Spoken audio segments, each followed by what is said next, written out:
อย่างที่พี่น้องในโอกาสงานวิวาห์มงคล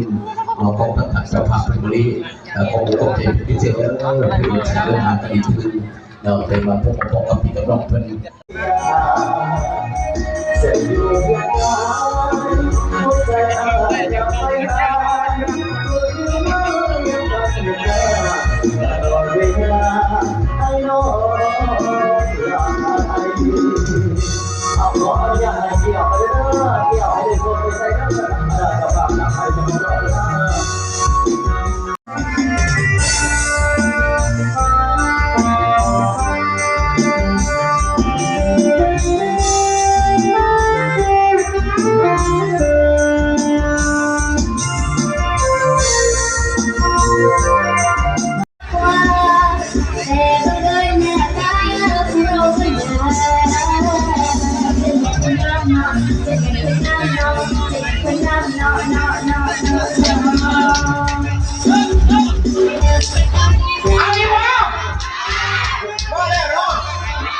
้วยคนใจกันมา